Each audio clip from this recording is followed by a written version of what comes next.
little small there. Exit and then re-expand. Yeah. All right. I mean, that was a great connection to what we're going to talk about it. My name is Massi. We built a tool called Metabob. We try to pretty much help developer automate debugging. We're going to tell the way we do it. We all know how tedious is debugging, so I don't need to go over it. But from a team of developers, we know that that's a huge pain. And what people are now use are mainly static analysis tool, both companies or individuals. A lot of linters used for that are rule-based. However, the problem with those is most of the time they flag a lot of issues that are quite irrelevant, right, to developers, and they create a lot of noise. And they've been around forever, tool like Sonar, which is really the conventional static analysis tool used by companies or Odyssey, Coverity, and they're usually the CI/CD. And then there are obviously a lot of linter or rule-based tools that are used, mainly open source and ID integrated. That I'm sure you guys use this as you write code. That's been the standard for ages. And when we started this project, we thought there was a way to automatically make those rules and help developers to find more integrated type of issues, such as race conditions or all type of performance issues, multi-processing, multi-threading. And the way we did it is we built a, actually I didn't touch base there, but specifically we built a graph attention network, and Avi is going to elaborate a bit more on the technique and how we differentiate with Copilot, which is obviously what most people uses. And we saw innovation in the market that really enabled us to proceed this research.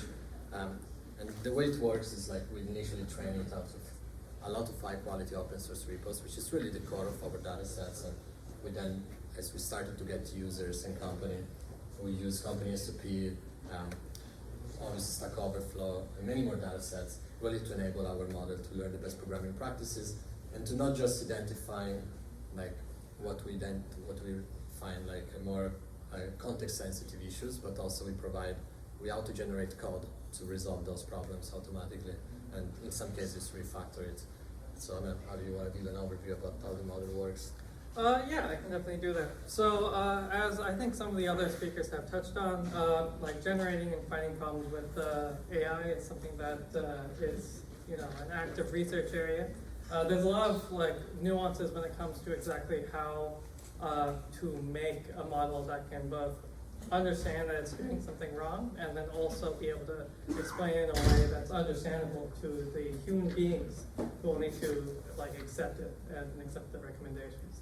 So to do that, essentially the key thing that differentiates us from most of the other types of tools that are doing this is that we're not relying exclusively on the human-readable text within the code base, but we're actually looking at a lot of internal structures about how the code has been architected, how things are connected to each other both logically as well as semantically. So we're able to map different components of the code base together and then feed that into a graph attention-based model. And this is something that is like a transformer, but instead of just using individual sequences, we're looking at an overall matrix of how all of the individual components are connected in a very similar format to how the computer itself would understand it.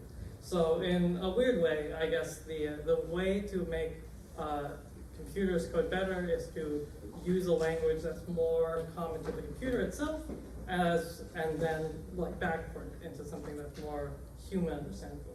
So this process basically starts off with being able to understand from the raw data, what exactly is a problem, how do you define it, and how is that going to be represented both structurally and logically within the source code, and then be able to map those types of changes to different types of fixes that were already performed on that region of code, and then be able to go through and be able to do this in a way that can scale for any type of problem or any type of language or anything like that.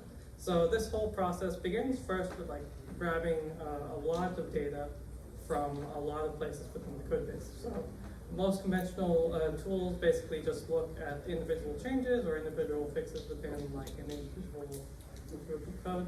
And then what we needed to be able to do is look at entire structures and different aspects of the code base itself, link those together and like pull them directly from like historical code changes, both from open source projects as well as other company projects that we've been able to take a look at.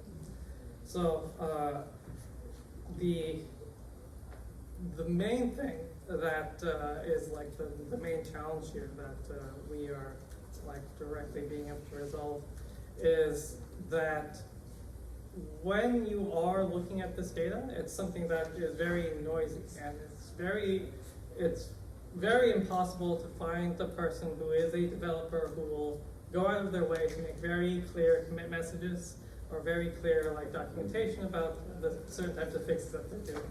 And to a certain extent, we're relying on that in order to be able to identify the problem. So how do we bridge the gap?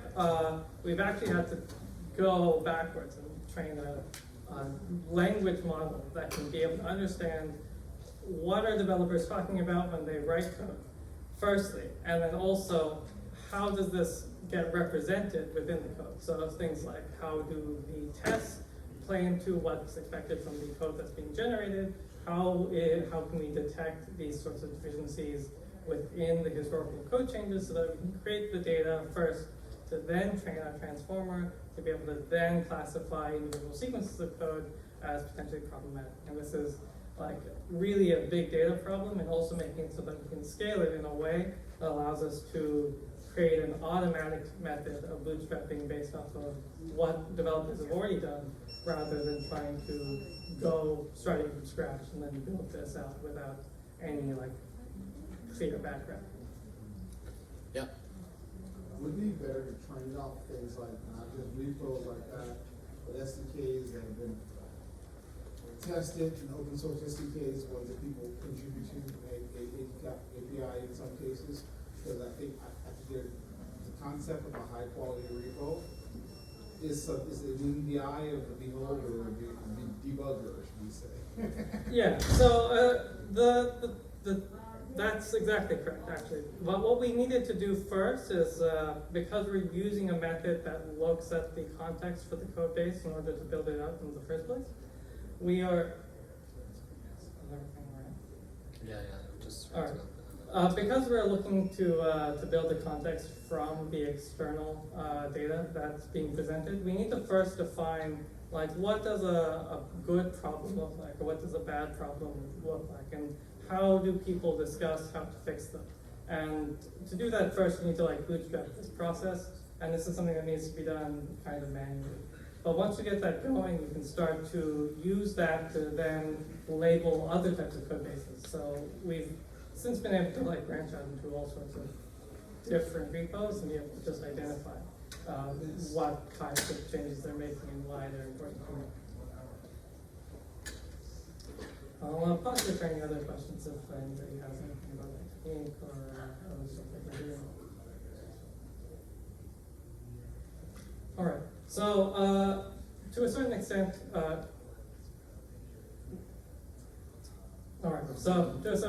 this is something that's already like automatically integrated with our system, and it's available on GitHub actually if you want to try that on your own code base. But what we do is we like in terms of UI, we just provide like a very basic like web application that you can just take a look at, and we'll show you like in each location of the code base what type of problems that you're encountering, as well as when we produce generated code results, we're actually able to run our own model against it to be able to flag them directly within the code base. So when we are generating results, we're also checking to see if the generated results contain the same types of bugs that we're able to find. And when we are creating a resolution, we're able to then remove the potentially like buggy code ahead of time. So this is something that is part and parcel. So it's something that helps remove the human necessarily from the loop, but we're doing this in a way that that like builds this out in the first place. Yeah, and I mean we have a tool. I mean obviously we only have we are a very small team, just a couple of people trying to make this happen. And we have a tool on GitHub right now, and we're launching releasing a free IDE tool for VS Code. So yeah, if you guys want to give us feedback, that would be fantastic. If not, that's good too. Yeah, thank you guys if you have any questions, love to connect.